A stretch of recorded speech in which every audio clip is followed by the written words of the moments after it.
नमस्कार मित्रांनो, मी शिल्पा तुमचे स्वागत आहे माझ्या YouTube चॅनलवर। तर आज आपण बनवणार आहोत पास्ता। आज आपण हा पास्ता इंडियन स्टाईलने बनवणार आहोत। अगदी झटपट व कमी वेळात तयार होणारी ही रेसिपी। चला तर मग बघून घेऊया यासाठी आपण कोणत्या साहित्यांची आवश्यकता लागणार आहे। तर इथे घेतलेला आहे पास्ता, कांदा, हिरवी मिरची, गाजर, शिमला मिर्च, पत्ताकोबी, मटर, बीन्स, आलं लसूण बारीक चिरलेलं, चिली फ्लेक्स, ओरिगॅनो, मीठ, टोमॅटो केचप आणि रेड चिली सॉस। तर सर्वात आधी आपण इथे पास्ता बॉईल करून घेऊ। इथे मी एका भांड्यामध्ये पाणी गरम करायला ठेवलं आहे। पाणी उकळलं त्यामध्ये मी मीठ घालून घेते आहे आणि थोडं तेल घालून घेते आहे। आणि आता आपल्याला यामध्ये पास्ता घालून घ्यायचा आहे। आणि आता इथे पास्ता आपल्याला 95% तरी बॉईल करून घ्यायचा आहे। नंतर 5% आपण मसाल्यांमध्ये त्याला शिजवून घेऊ। छानपैकी आता इथे आपल्याला पास्ताला शिजवून घ्यायचा आहे। तेल टाकल्याने काय होते, पास्ता असा चिकट नाही होत, छान मोकळा मोकळा राहते। बघू शकता आता छान इथे पास्ता आपला शिजलेला आहे। आपल्याला जसा पाहिजे आहे तसा। मी गॅस बंद करून घेते आणि या चाळणीने पास्त्यातलं सर्व पाणी काढून घेते।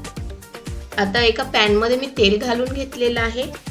तेल गरम झालं की यामध्ये आता आपल्याला बारीक चिरलेलं आलं घालून घ्यायचं आहे। बघू शकता अगदी बारीक चिरून घेतलेलं आहे।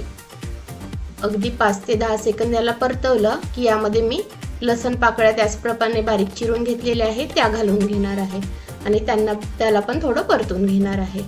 आता आपल्याला ह्या भाज्या जास्त इथे परतून घ्यायच्या नाहीये, अगदी थोड्या 3 मी हिरव्या मिरच्या घालून घेतलेल्या आहे आणि बारीक पातळ चिरलेला कांदा घालून घेतलेला आहे। अगदी याला पण आपल्याला 10 सेकंद असं फ्राय करून घ्यायचं आहे। जास्त आपल्याला भाज्या या सर्व कच्च्याच ठेवायच्या आहे। गाजर घालून घेतलेला आहे, मटर घालून घेतलेले आहे आणि शिमला मिर्च सुद्धा घालून घेतलेली आहे। अगदी हलके आपल्याला याला सॉटे करायचे आहे। यामध्ये मी बीन्स घालून घेतलेले आहे, फ्रेंच बीन्स बारीक चिरून घेतलेल्या। आणि आता सर्वात शेवटी आपल्याला यामध्ये पत्ताकोबी घालून घ्यायची आहे। बघू शकता अशा बारीक भाज्या मी इथे पातळ चिरून घेतलेल्या आहे। भाज्यांना जेवढं मीठ पाहिजे तेवढंच आता आपल्याला इथे घालायचं आहे। बघू शकता मी थोडंच मीठ घातलेलं आहे। पुन्हा आपल्याला सर्व भाज्या इथे मिक्स करून घ्यायच्या आहे। छानपैकी मीठ सर्व भाज्यांना लागलं गेलेलं पाहिजे। आता यामध्ये मी पास्ता टाकून घेत आहे। बघू शकता छान किती मोकळा पास्ता झालेला आहे। यामध्ये मी टोमॅटो केचप टाकून घेतलेला आहे आणि रेड चिली सॉस टाकून घेतलेला आहे आणि त्याचप्रमाणे इथे चिली फ्लेक्स आणि ओरिगॅनो सुद्धा टाकून घेतलेला आहे आणि व्यवस्थित आता आपल्याला याला मिक्स करून घ्यायचं आहे। तुम्हाला सॉसेस थोडे कमी वाटत असल्यास तुम्ही पुन्हा यामध्ये टाकू शकता। बघू शकता छान माझ्या पास्त्याला इथे सर्व मसाले लागले गेलेले आहे। आपल्याला छान याला मिक्स करून घ्यायचं आहे। आता मी यामध्ये हा रेडीमेड पास्ता मसाला टाकून घेत आहे।